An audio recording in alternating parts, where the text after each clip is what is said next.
Witam, witam. Maszyna wstępnie skończona. Mam na myśli tutaj sterowanie, całą ramę. Wszystkie ruchy, można powiedzieć, działają tak jak powinny. Oczywiście jeszcze należy podłączyć plazmę, źródło, które na razie czeka tutaj. A najpierw zajmę się rusztem, czyli stołem, na którym będzie wypalany już materiał.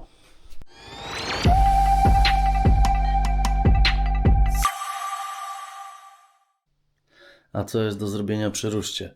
No na pewno wspawanie jakichś takich małych sporników, o które później zaprą się te duże, większe płaskowniki, na których, no nie pod takim kątem na pewno, mniej więcej pod takim, w odstępach 5 cm oprą się nam tutaj te płaskowniki, na których docelowo będzie spoczywał materiał wypalany.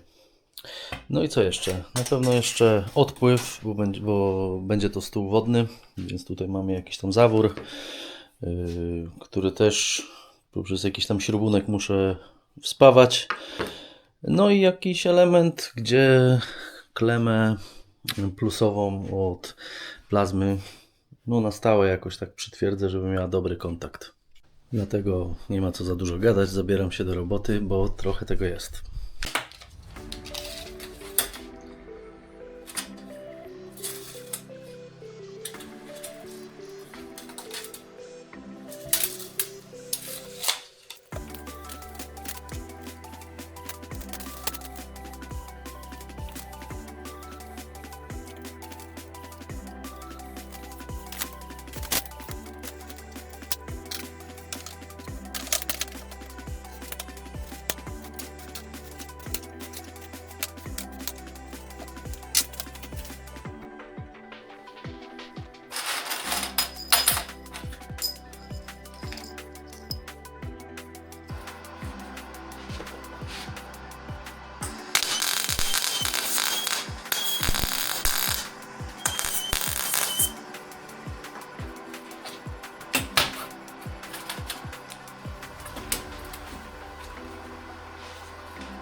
Dziękuję za obejrzenie i zapraszam Was na ostatni już film podsumowujący całą budowę plazmy CNC. Cześć!